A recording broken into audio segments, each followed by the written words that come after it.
Ini adalah cerita tentang gadis desa buruh pemetik bunga melati ini tak sengaja bertemu elang ini hingga mendapatkan keajaiban ini. Pagi di desa Sumberwangi selalu diawali dengan aroma melati yang lembut, seolah kabut tipis membawa doa-doa sunyi dari ladang menuju langit. Di desa kecil yang terletak di kaki perbukitan itu, hidup seorang gadis bernama Firda. Usianya baru menginjak 19 tahun, namun pundaknya telah lama memikul beban kehidupan yang berat. Sejak matahari belum sepenuhnya terbit, Firda sudah berjalan menyusuri pematang kebun melati. Kakinya yang ramping terbiasa melangkah tanpa alas, menyentuh tanah basah oleh embun. Di tangannya, keranjang bambu menggantung ringan, siap menampung bunga-bunga putih kecil yang akan dipetiknya satu persatu. Firda adalah buruh pemetik bunga melati. Upahnya tidak seberapa, namun cukup untuk membeli beras dan obat untuk ibunya yang sering sakit-sakitan. Ayah Firda telah lama meninggal, tertimbun longsor saat bekerja di hutan. Sejak itu, Firda menjadi tulang punggung keluarga. Setiap bunga melati yang dipetik Firda selalu ia perlakukan dengan hati-hati. Tangannya halus, gerakannya lembut, seolah ia tak sekadar bekerja, melainkan merawat sesuatu yang hidup dan bernyawa. Melati juga punya perasaan, gumamnya pelan, seperti biasa. Para buruh lain sering menertawakannya. Mereka menganggap Firda aneh, terlalu pendiam, terlalu baik, dan sering berbicara pada tanaman. Namun Firda tak peduli. Baginya, alam adalah sahabat terbaik yang tak pernah menghakimi. Hari itu, langit tampak berbeda. Awan bergerak lebih cepat, dan angin berembus hangat meski pagi belum tinggi. Firda merasakan sesuatu yang tak biasa, perasaan yang membuat dadanya bergetar tanpa sebab. Setelah keranjangnya hampir penuh, Firda memutuskan berjalan lebih jauh dari biasanya. Ia ingin mencari bunga melati yang tumbuh liar di pinggir hutan. Bunga-bunga itu dikenal lebih harum dan bernilai lebih tinggi. Langkah Firda membawa dirinya ke sebuah tebing kecil yang jarang didatangi orang. Di bawahnya terbentang hutan lebat, sunyi, dan misterius. Saat ia menunduk untuk memetik melati terakhir, angin kencang tiba-tiba menerpa. Firda kehilangan keseimbangan. "Astagfirullah," teriaknya sambil berpegangan pada akar pohon. Keranjang bambunya terjatuh, bunga-bunga melati berhamburan dan melayang jatuh ke bawah tebing. Firda menutup mata, tubuhnya gemetar. Namun anehnya, ia tidak jatuh. Saat ia membuka mata, terdengar kepakan sayap besar yang menggetarkan udara. Di hadapannya, bertengger di sebuah batu besar, berdiri seekor elang raksasa. Bulu-bulunya berwarna coklat keemasan, matanya tajam namun tenang, dan bentangan sayapnya begitu luas hingga menutupi sinar matahari. Elang itu bukan elang biasa. Ada cahaya samar yang mengelilingi tubuhnya, seolah ia bagian dari langit itu sendiri. Firda terpaku. Lututnya lemas, napasnya tercekat. "Elang?" bisiknya nyaris tak terdengar. Elang itu menatap Firda lama. Tidak ada niat menyerang, tidak ada suara mengancam. Hanya tatapan dalam yang seolah menembus hati Firda. Kemudian sesuatu yang mustahil terjadi. Elang itu menundukkan kepalanya. Firda terkejut. Dalam hidupnya, ia belum pernah melihat binatang liar bersikap demikian. Perlahan, rasa takutnya berubah menjadi rasa iba. Ia menyadari sesuatu, sayap kanan elang itu terluka. Darah menetes, membasahi bulu emasnya. Tanpa berpikir panjang, Firda mendekat perlahan. "Kau sakit," ucapnya lirih. Ajaibnya, elang itu tidak bergerak. Firda merobek sedikit kain bajunya, membersihkan luka elang dengan air dari kendi kecil yang selalu ia bawa. Tangannya gemetar, namun hatinya mantap. Saat ia menyentuh luka itu, cahaya lembut menyelimuti mereka berdua. Firda merasakan kehangatan menjalar dari telapak tangannya ke seluruh tubuh. Angin berhenti berhembus. Suara hutan menghilang. Dunia seolah berhenti berputar. Elang itu mengepakkan sayapnya sekali, lalu mengeluarkan suara rendah seperti gema. Bukan suara binatang, melainkan seperti panggilan dari langit. Sekejap kemudian, luka elang itu menutup dengan sendirinya. Firda terjatuh terduduk, terkejut dan kelelahan. Elang itu berdiri gagah, kini tanpa luka. Ia menatap Firda dengan mata yang berkilau, seakan berterima kasih. Sebelum terbang, elang itu menjatuhkan sehelai bulu emas di hadapan Firda. Bulu itu berkilau, hangat, dan berdenyut pelan seperti memiliki kehidupan sendiri. Saat elang itu terbang dan menghilang ke balik awan, Firda menggenggam bulu itu erat-erat. Ia belum tahu, sejak saat itu takdir hidupnya telah berubah selamanya. Di kejauhan, langit bergemuruh pelan, seolah menyaksikan lahirnya sebuah keajaiban. Firda berjalan pulang dengan langkah gontai. Tangannya masih menggenggam bulu emas pemberian elang itu, seolah takut benda itu akan lenyap bila dilepaskan. Setiap kali ia menatapnya, bulu itu memancarkan kilau lembut, bukan menyilaukan, melainkan menenangkan, seperti cahaya senja yang memeluk bumi. Sesampainya di gubuk kecilnya, Firda duduk termenung di ambang pintu. Ibunya, Mak Narti, terbaring lemah di dipan bambu, napasnya berat. Sejak beberapa hari terakhir, demam ibunya tak kunjung turun. "Firda, kau sudah pulang?" Suara Mak Narti terdengar lirih. "Iya, Mak," jawab Firda sambil tersenyum, meski hatinya masih berdebar. Firda menyimpan bulu emas itu di dalam kain kecil dan meletakkannya di saku bajunya. Ia tak berani menceritakan kejadian di tebing. Bahkan untuk dirinya sendiri, semua terasa seperti mimpi.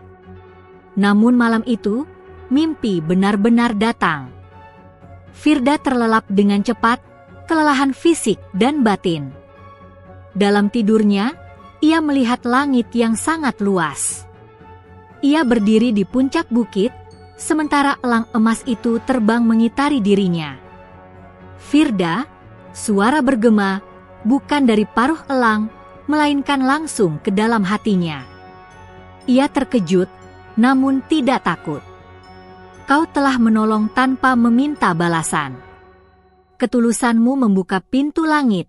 Suara itu berlanjut. Firda ingin bertanya, tetapi suaranya tercekat.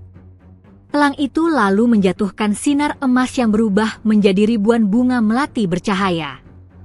"Keajaiban bukan untuk disombongkan," kata suara itu. "Ia adalah amanah." Firda terbangun dengan napas tersengal. Keringat membasahi dahinya. Saat ia duduk, bulu emas di sakunya bergetar pelan. "Ini bukan mimpi," bisiknya.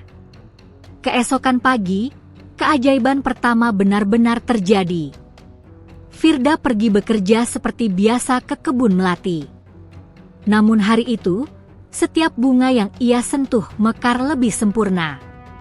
Harumnya lebih kuat, kelopaknya lebih putih, dan batangnya lebih segar. Mandor kebun, Pak Darsa, mengerutkan kening saat melihat keranjang Firda. "Firda, melati MU kenapa bisa begini?" tanyanya heran. Firda hanya menunduk. "Saya tidak tahu, Pak." Buruh lain mulai berbisik. Ada yang iri, ada yang curiga. "Jangan-jangan pakai ilmu," gumam seseorang. Firda pulang dengan hati gelisah. Ia tak ingin menjadi bahan omongan. Malam itu, Mak Narti tiba-tiba memanggilnya. "Firda, badanku terasa ringan," kata ibunya. Firda terkejut. Ia meraba dahi ibunya. Tidak panas.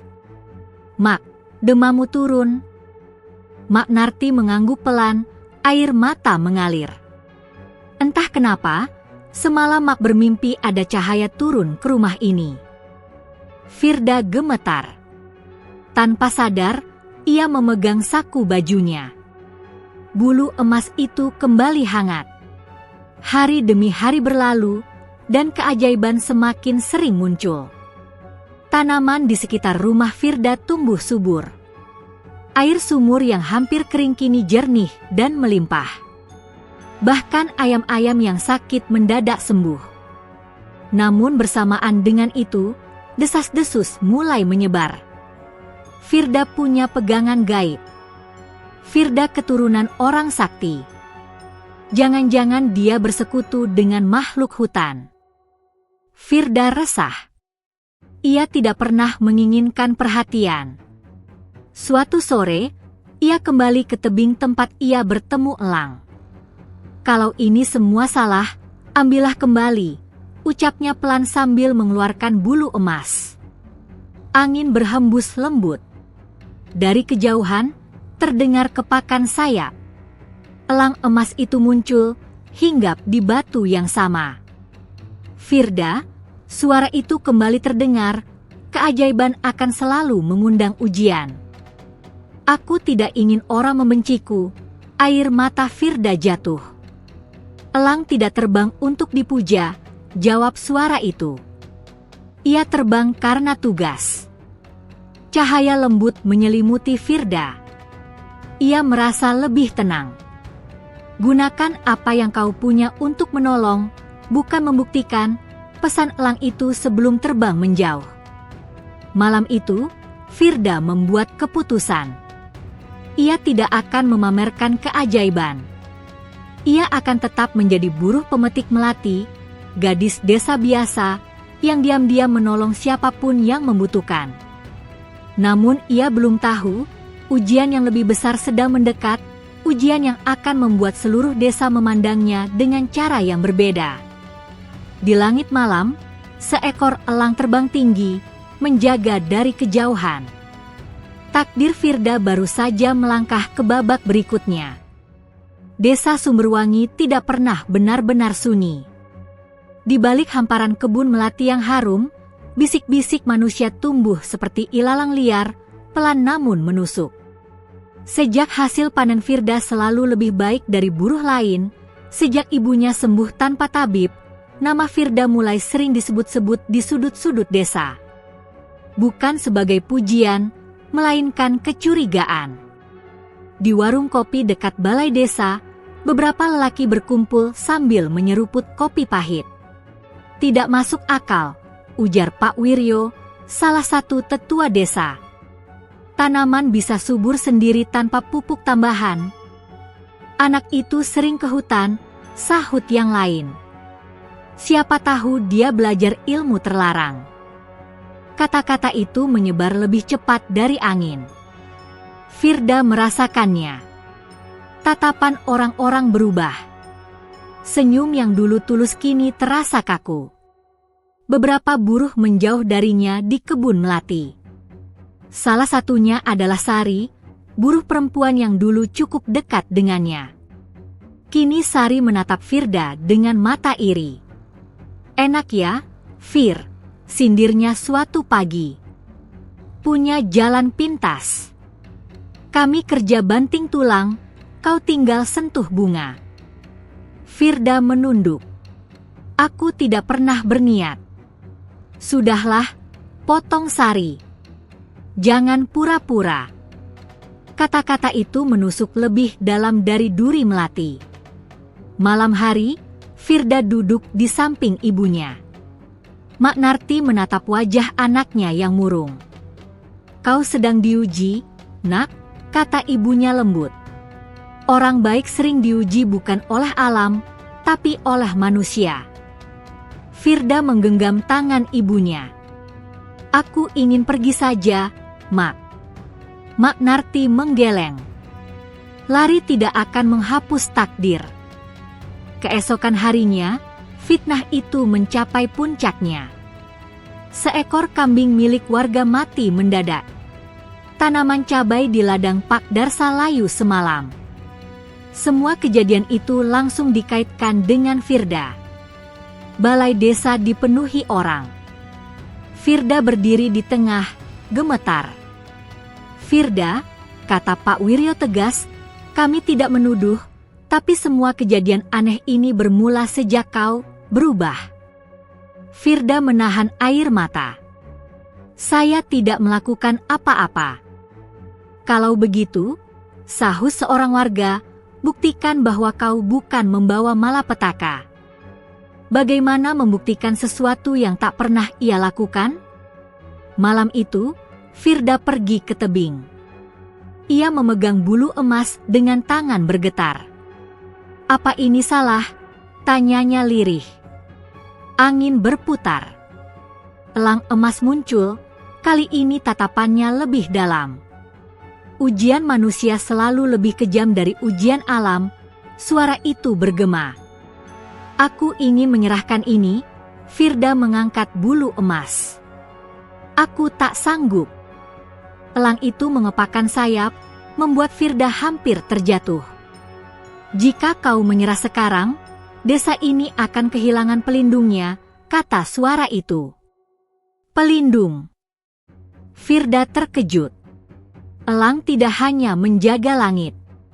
Ia menjaga keseimbangan. Sebelum Firda sempat bertanya, terdengar teriakan dari kejauhan. "Kebakaran!" Langit memerah. Api menjilat dari arah kebun melati di kaki bukit. Firda berlari. Orang-orang panik. Angin bertiup kencang, membuat api semakin liar.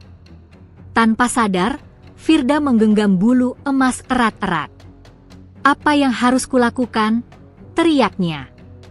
Suara elang bergema di dalam hatinya. "Tenangkan dirimu."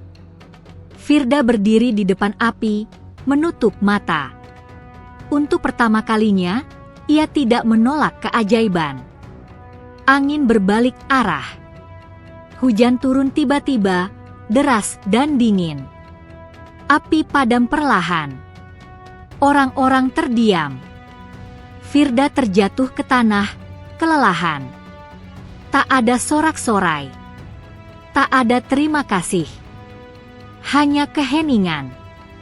Namun di mata sebagian orang, ketakutan berubah menjadi kekaguman yang bercampur ngeri. "Dia memanggil hujan," bisik seseorang. Malam itu, Firda pulang dengan tubuh lemah dan hati kosong. Ia tahu, setelah ini, hidupnya tidak akan pernah sama. Di langit, elang emas terbang lebih tinggi dari biasanya. Ujian Firda belum selesai. Justru baru dimulai. Pagi itu, desa Sumberwangi terasa dingin meski matahari telah tinggi. Bukan karena cuaca, melainkan karena jarak yang tercipta di antara manusia. Firda berjalan menyusuri jalan tanah menuju kebun melati, namun langkahnya terhenti ketika Pak Darsa berdiri menghadangnya. "Firda," kata mandor itu dengan suara berat, "untuk sementara, kau tidak perlu bekerja di sini." Firda membeku. "Kenapa, Pak?" Pak Darsa menghela napas. "Ini keputusan bersama." Orang-orang resah. Mereka takut. Takut. Kata itu terasa lebih menyakitkan daripada makian. Firda menunduk, lalu berbalik tanpa berkata apa-apa. Di belakangnya, bisik-bisik kembali terdengar. Ia pulang dengan tangan kosong. Mak Narti menatapnya dengan mata penuh tanya. "Mereka mengusirku, Mak," ucap Firda lirih. Mak Narti terdiam lama. Lalu ia menarik Firda ke dalam pelukan. "Kalau begitu, ini waktunya kau mendengar suara hatimu sendiri." Malam itu, beberapa warga datang ke rumah Firda. Pak Wiryo memimpin. "Kami tidak bermaksud jahat," katanya, meski matanya dingin. Tapi demi ketentraman desa, sebaiknya kau dan ibumu pergi sementara. Firda gemetar. Kami mau kemana? Itu urusan kalian. Tak ada yang membela. Tak ada yang bersuara. Saat mereka pergi, hanya cahaya lampu minyak yang mengiringi langkah Firda dan ibunya meninggalkan rumah kecil yang dibangun ayahnya dulu. Mereka menuju gubuk tua di pinggir hutan, tempat yang dulu dihindari orang. Di sanalah kesepian benar-benar memeluk Firda. Beberapa hari berlalu. Persediaan makanan menipis. Mak Narti kembali lemah. Firda merasa gagal sebagai anak. Malam yang sunyi itu, Firda duduk di luar gubuk, memandangi langit. Aku tidak kuat, bisiknya sambil memegang bulu emas. Angin berputar. Elang emas muncul, hinggap di dahan pohon besar. Kau telah kehilangan segalanya, suara itu berkata. Sekarang kau bebas memilih. Memilih apa? Menjadi korban atau penjaga? Firda terisak. Aku hanya gadis desa. Justru karena itulah kau dipilih. Tiba-tiba tanah bergetar. Dari dalam hutan, terdengar raungan aneh. Mak Narti menjerit ketakutan. Makhluk besar muncul, babi hutan raksasa, mata merah, tubuh penuh luka. Ia mengamuk, merusak apa saja. Firda berdiri di depan ibunya. Untuk pertama kalinya, ia tidak ragu. Ia mengangkat bulu emas ke arah langit. Jika ini takdirku, aku terima, ucapnya mantap. Cahaya emas menyelimuti tubuh Firda. Angin berputar cepat. Elang emas terbang rendah, mengepakkan sayapnya. Babi hutan itu berhenti. Matanya berubah jinak. Ia berbalik dan lari ke dalam hutan. Firda terjatuh, namun tersenyum. Mak Narti menatapnya dengan air mata. Nak, kau bukan lagi gadis biasa. Firda menggeleng pelan. Aku masih Firda. Namun jauh di dalam hatinya, ia tahu jalan hidupnya telah berubah. Di kejauhan, desa Sumberwangi tampak kecil dan rapuh. Takdir memanggil Firda bukan untuk kembali, melainkan melangkah lebih jauh. Fajar merekah perlahan di balik pepohonan hutan. Cahaya keemasan menembus sela daun, menyentuh wajah Firda yang terlelap di depan gubuk tua. Udara pagi terasa lebih dingin dari biasanya, seolah alam sendiri menahan napas. Firda terbangun oleh suara kepakan sayap. Elang emas itu kembali datang, kali ini tidak hanya melayang di udara, tetapi hingga perendah di hadapannya, begitu dekat hingga Firda bisa melihat pantulan langit di matanya. Waktumu telah tiba. Suara itu bergema lembut. Firda duduk, memeluk lututnya. Kemana aku harus pergi? Ke Gunung Langit, jawab elang itu. Tempat para penjaga bersumpah pada keseimbangan alam. Mak Narti terbangun dan melihat pemandangan itu. Alih-alih takut, ia tersenyum pasrah. Pergilah, nak, katanya lirih. Ibu sudah lama tahu, kau bukan ditakdirkan untuk tinggal di satu tempat. Firda memeluk ibunya erat. Air matanya jatuh. Aku akan kembali. Elang mengepakkan sayapnya, menciptakan angin hangat yang membungkus Firda. Dalam sekejap, tubuhnya terasa ringan. Tanpa sadar, kakinya terangkat dari tanah. Ia terbang. Di bawahnya, hutan, sungai, dan ladang terbentang luas. Firda menahan napas, antara takut dan kagum. Angin menyentuh wajahnya lembut, seolah mengenalnya sejak lama. Mereka tiba di kaki Gunung Langit menjelang senja. Gunung itu menjulang tinggi, Puncaknya diselimuti awan berputar-putar seperti gerbang langit. Perjalanan dilanjutkan dengan berjalan kaki. Setiap langkah terasa berat, seolah gunung itu menguji niat Firda. Di tengah perjalanan, ia bertemu bayangan-bayangan aneh, makhluk penjaga alam, kijang bermata cahaya, burung hantu raksasa, dan pohon tua yang seolah bernapas. Di sebuah dataran batu, Firda bertemu penjaga tua, seorang lelaki berjubah abu-abu dengan mata setenang danau. "Kau membawa bulu emas," katanya tanpa bertanya. Firda menunduk hormat. "Saya tidak memintanya." "Takdir tidak menunggu permintaan," jawabnya.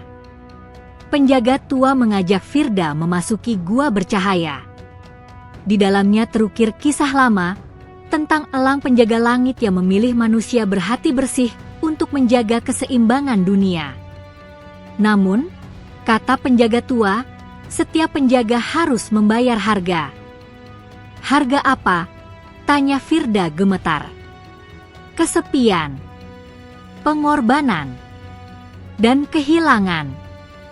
Malam itu, Firda bermeditasi di puncak batu. Angin berputar, membawa suara desa, suara ibunya, suara masa lalunya. Ia menangis, namun tetap bertahan. Saat fajar menyingsing, elang emas terbang mengelilinginya. "Apakah kau siap?" tanya suara itu. Firda mengangkat wajahnya ke langit.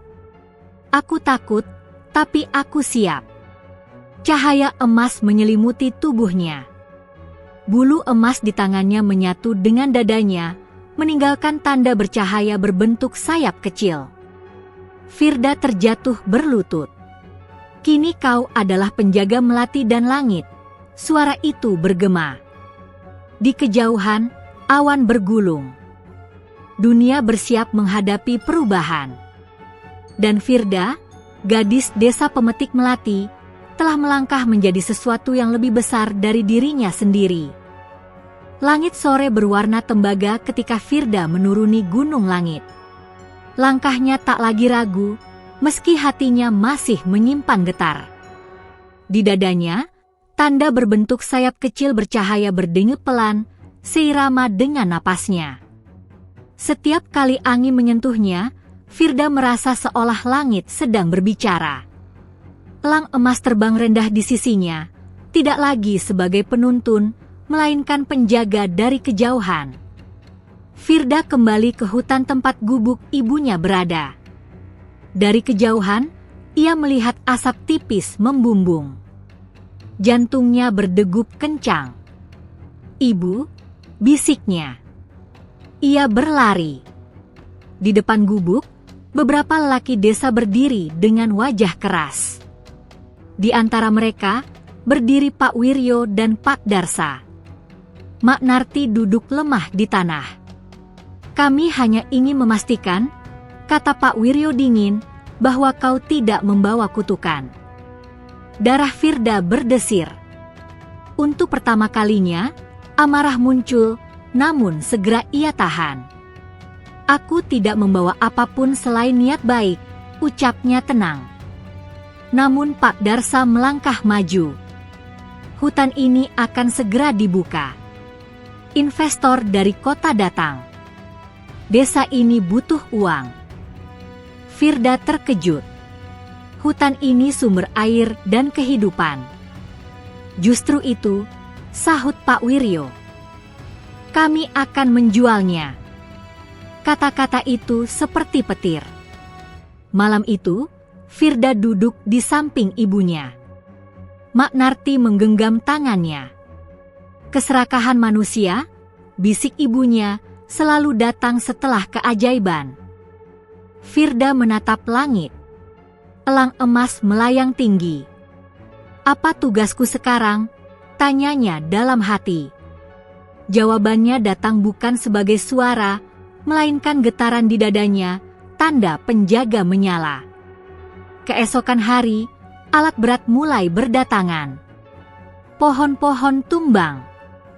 Sungai menjadi keruh. Hewan-hewan hutan berlarian panik. Firda berdiri di tengah kekacauan itu. Ia menutup mata, mengingat pesan penjaga tua, keajaiban bukan untuk dipamerkan. Ia tidak memanggil badai. Ia tidak memanggil petir. Ia mendekati para pekerja.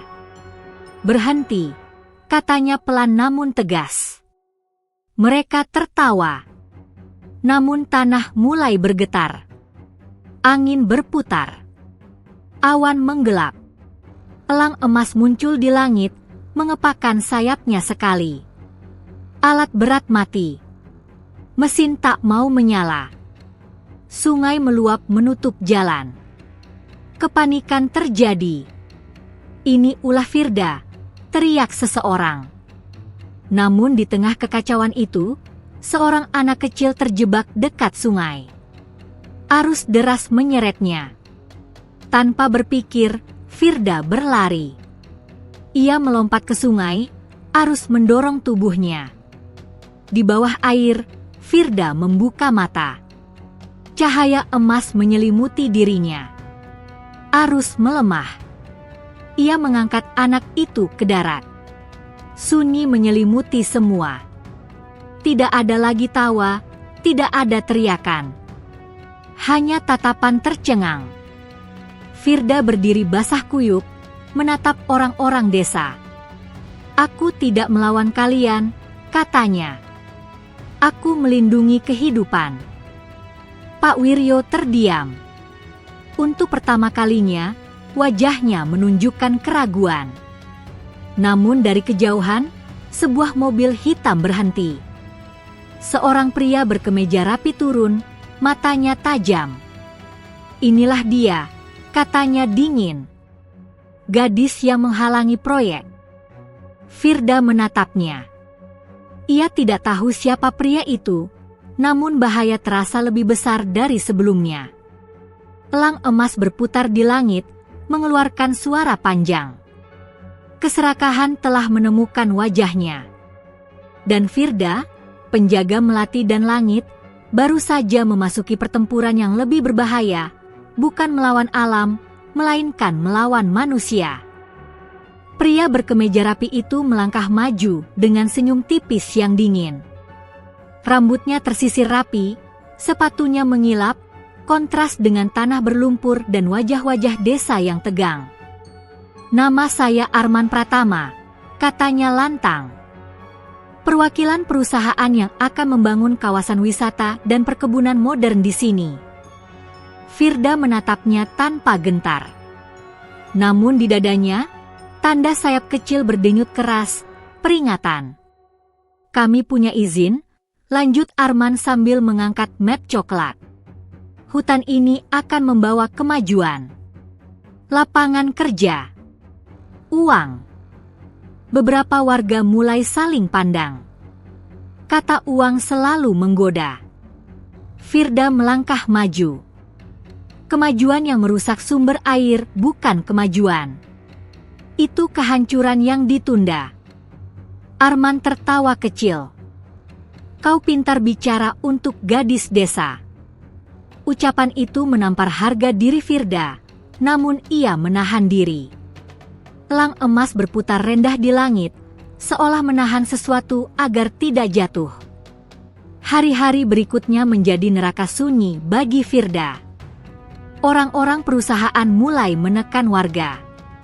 Janji uang, ancaman pengusiran, surat-surat hukum. Desa terbelah. Sebagian warga mulai memandang Firda sebagai penghalang rezeki. "Kalau bukan karena kau, kami sudah dapat uang," teriak seseorang. Firda menutup telinganya, namun kata-kata itu tetap menembus hatinya. Suatu malam, Mak Narti jatuh sakit parah. Napasnya tersengal, wajahnya pucat. Firda panik.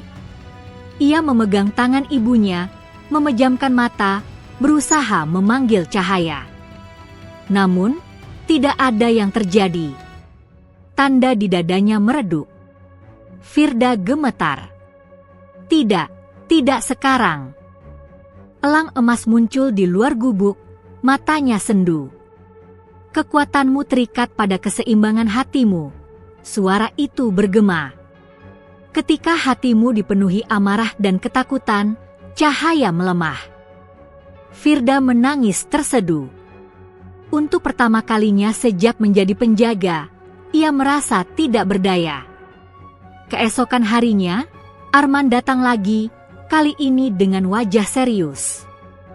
Kami beri pilihan, katanya dingin. Hentikan perlawananmu, atau ibumu akan kesulitan mendapatkan bantuan medis. Firda membeku. Itu bukan ancaman langsung, tapi ia mengerti maksudnya. Malam itu, Firda berjalan sendirian ke tengah hutan. Hujan turun deras. Tanah becek. Langit gelap. Apa gunanya aku jadi penjaga? Teriaknya, kalau aku tak bisa melindungi satu orang yang paling kucintai. Petir menyambar. Angin menderu. Untuk sesaat, bayangan gelap muncul di antara pepohonan, bukan makhluk hutan, melainkan wujud ketakutan Firda sendiri. Suara-suara sumbang berbisik. Tinggalkan saja. Serahkan semuanya. Manusia tidak pantas dilindungi. Firda jatuh berlutut. Di saat itulah, ia teringat melati, bunga kecil yang rapuh, namun tetap mekar meski diinjak, dipetik, dan dijual murah. Firda mengangkat wajahnya. Aku tidak memilih manusia, katanya pelan. Aku memilih kehidupan. Cahaya kecil muncul, lemah, tapi nyata.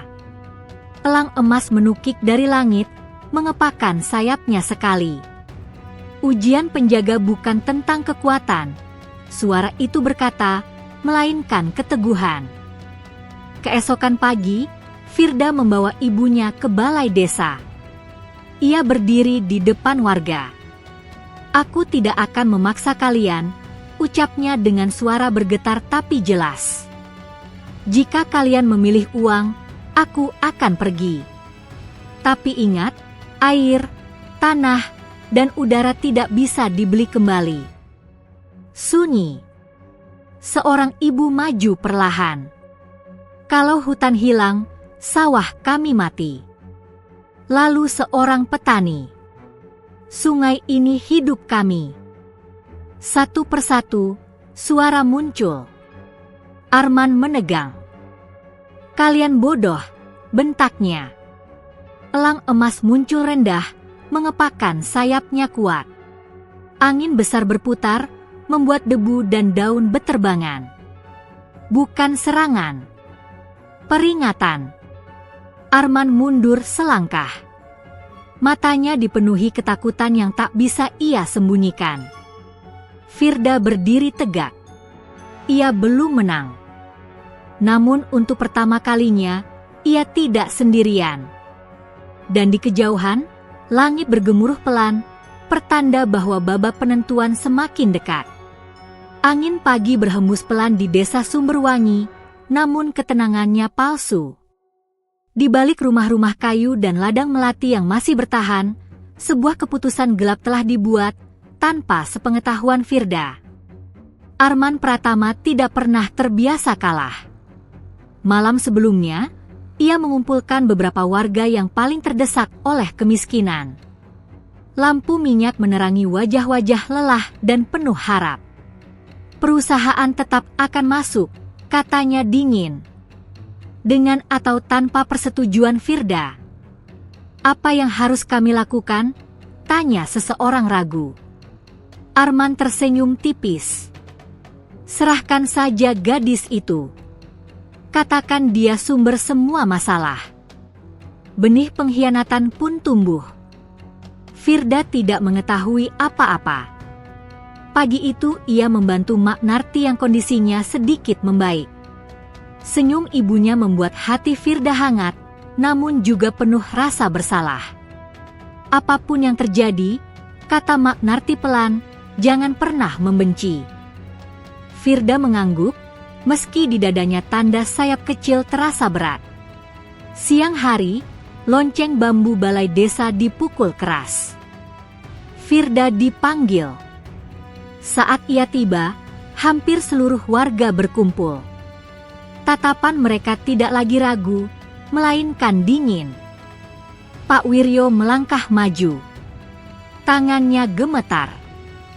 "Firda," katanya, "demi keselamatan desa, kami sepakat kau harus pergi." Firda tertegun. "Pergi kemana?" "Ke hutan, ke gunung, kemanapun. Asal tidak di sini." Firda menatap wajah-wajah itu satu persatu. Orang-orang yang dulu ia tolong. Orang-orang yang pernah ia lindungi. "Apakah kalian lupa?" Suaranya bergetar. "Siapa yang memanggil hujan saat kebun terbakar?" Tak ada jawaban. Sari, yang dulu iri, menunduk, lalu berkata pelan, "Kami hanya ingin hidup lebih baik." Kalimat itu mematahkan sesuatu di hati Firda. Tiba-tiba, Arman maju. "Lihat," katanya lantang. "Bahkan rakyatmu sendiri menolakmu." Elang emas muncul di langit, berputar gelisah. Angin menguat. Firda menutup mata. "Jika kepergianku membuat kalian merasa aman," ucapnya lirih, "aku akan pergi." Magnarti berteriak, "Firda, jangan!" Namun Firda telah berbalik. Malam itu, Firda berjalan sendirian menuju hutan terdalam. Hujan turun deras, seolah langit ikut menangis. Di tengah perjalanan, tubuhnya melemah. Tanda di dadanya semakin redup. "Elang," bisiknya. "Aku lelah." Elang emas mendarat di hadapannya. Untuk pertama kalinya, matanya terlihat sedih. "Kau telah melakukan lebih dari yang seharusnya dilakukan manusia," suara itu berkata. "Kini waktunya memilih." "Memilih apa?" Firda tersenyum pahit. "Menjadi penjaga, atau kembali menjadi manusia biasa, tanpa beban, tanpa luka?" Firda terdiam lama. Di benaknya terbayang ibunya. Desa, melati, sungai, anak kecil yang ia selamatkan. "Apa harga yang harus kubayar jika tetap menjadi penjaga?" tanyanya. Elang mengepakkan sayapnya pelan. "Kau akan kehilangan cahaya ini, dan mungkin tidak akan pernah dipahami manusia." Firda mengangguk. Air matanya jatuh. "Kalau begitu, ambillah." Ia menggenggam tanda sayap di dadanya. Cahaya emas keluar perlahan, menyatu dengan bulu emas terakhir yang ia pegang. Angin berhenti. Langit sunyi. Cahaya padam. Firda jatuh tersungkur di tanah hutan, tak sadarkan diri. Elang emas terbang tinggi, membawa cahaya itu ke langit. Pengorbanan telah diterima. Keesokan paginya, desa berguncang. Alat berat yang disembunyikan perusahaan rusak total. Tanah longsor kecil menutup akses jalan. Sungai meluap, bukan menghancurkan, tapi menolak dilalui. Arman marah besar. Apa yang terjadi? Namun tak ada Firda untuk disalahkan. Di hutan, seorang gadis terbangun dengan tubuh lemah dan mata kosong. Ia masih hidup. Namun bukan lagi penjaga langit. Atau begitulah yang semua orang kira. Firda terbangun saat matahari telah tinggi. Cahaya menembus celah dedaunan hutan, hangat namun asing. Tubuhnya terasa berat, seperti baru bangkit dari tidur yang sangat panjang. Ia mencoba bangkit, namun dadanya terasa kosong. Tidak ada denyut. Tidak ada cahaya. Tanda sayap kecil di dadanya telah hilang, menyisakan kulit biasa, tanpa kilau, tanpa getaran. "Elang," panggil Firda lirih. Hanya Hening yang menjawab. Untuk pertama kalinya sejak semua kejadian itu, Firda benar-benar sendirian. Ia berjalan tertatih keluar dari hutan, mengikuti suara air. Sungai kecil mengalir jernih, seolah tak pernah terjadi apa-apa. Firda mencuci wajahnya, menatap pantulan dirinya di air. Wajah itu sama, gadis desa, sederhana, mata lelah namun jujur. Aku kembali menjadi Firda yang dulu, gumamnya. Namun hatinya terasa berbeda. Tidak ringan. Tidak pula hancur. Ada ruang kosong yang aneh, seperti tanah setelah hujan, siap ditanami sesuatu yang baru. Firda kembali ke desa dengan langkah ragu. Tak ada elang di langit. Tak ada angin berputar. Tak ada yang menandai kedatangannya. Desa Sumberwangi tampak kacau. Beberapa rumah retak akibat longsor kecil. Sawah tergenang. Wajah-wajah warga muram.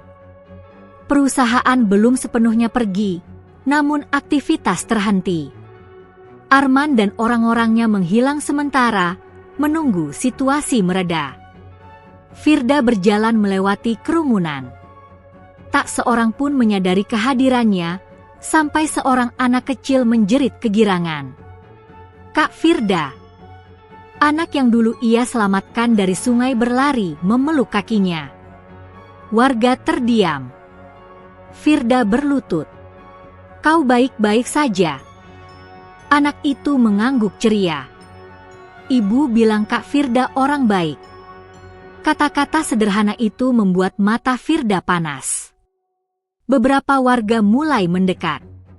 Ada rasa canggung, ada rasa bersalah. Mak Narti muncul dari kerumunan dengan langkah lemah. Saat melihat Firda, ia menangis. Kau pulang, bisiknya. Firda memeluk ibunya erat. Untuk sesaat, dunia terasa cukup. Hari-hari berikutnya, Firda hidup tanpa keajaiban. Ia membantu membersihkan rumah warga yang rusak, mengangkut lumpur dari sawah, menghibur anak-anak, merawat ibunya. Tangannya kembali kasar oleh kerja. Tubuhnya lelah. Namun anehnya, hatinya terasa lebih kuat. Suatu sore, Firda menemukan ladang melati yang nyaris mati. Tanahnya rusak, batang-batang layu. Ia berlutut dan mulai bekerja. Membersihkan gulma. Mengganti tanah. Menyiram sedikit air yang tersisa. Tidak ada cahaya. Tidak ada angin ajaib. Hanya kesabaran. Beberapa hari kemudian, tunas kecil muncul. Orang-orang terkejut. Bagaimana bisa? Tanya Pak Darsa.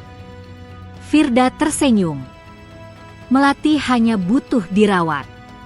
Seperti manusia. Berita menyebar perlahan. Bukan tentang keajaiban, melainkan tentang keteladanan. Warga mulai berubah. Mereka menolak uang perusahaan. Mereka menjaga hutan bersama. Mereka memperbaiki sungai.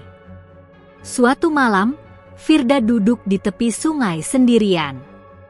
Langit cerah, penuh bintang. Aku tidak tahu apakah aku pernah layak, katanya pelan pada angin. Tiba-tiba, angin berembus lembut. Tidak kuat. Tidak bercahaya. Namun cukup untuk membuat daun bergoyang. Firda tersenyum kecil.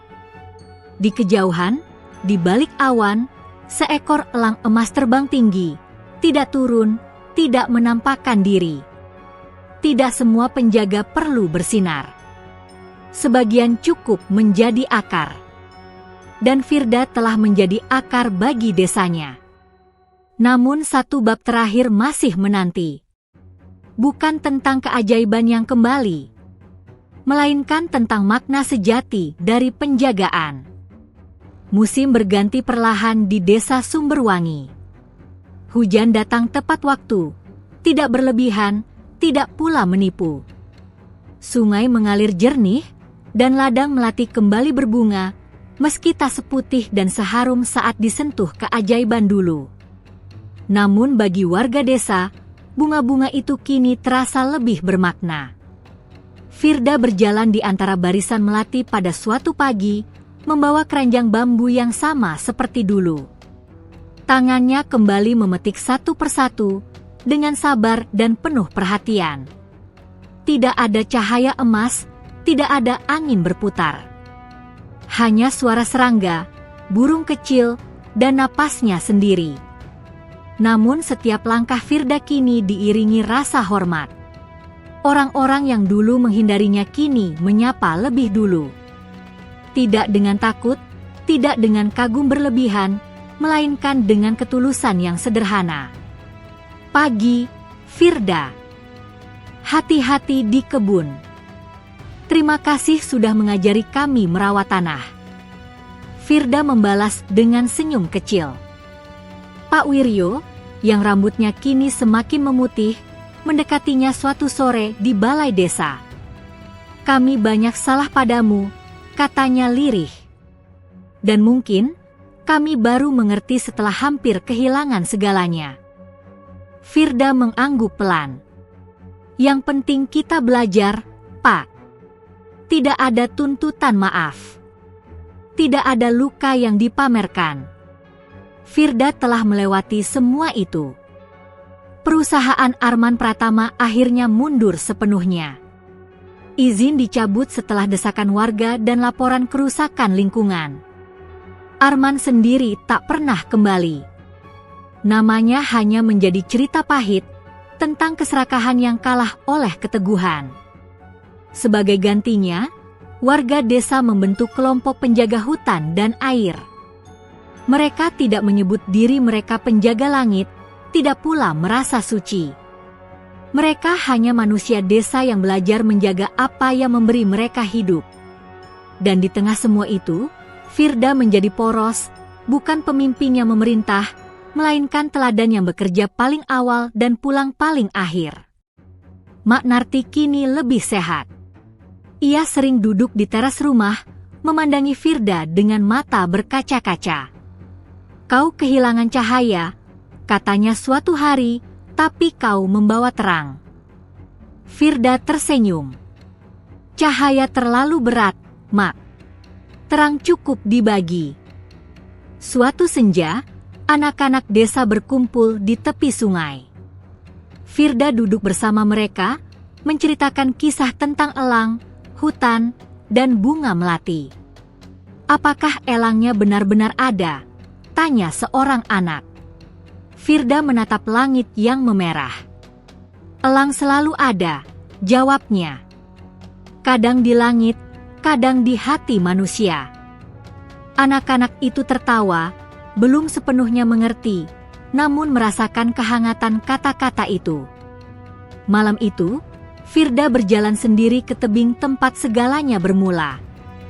Ia berdiri di sana, memandangi cakrawala gelap yang luas.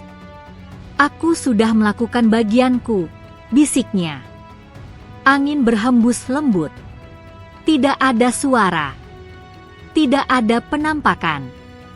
Namun jauh, sangat jauh di atas awan, seekor elang emas terbang melingkar sekali, lalu menghilang ke dalam gelap.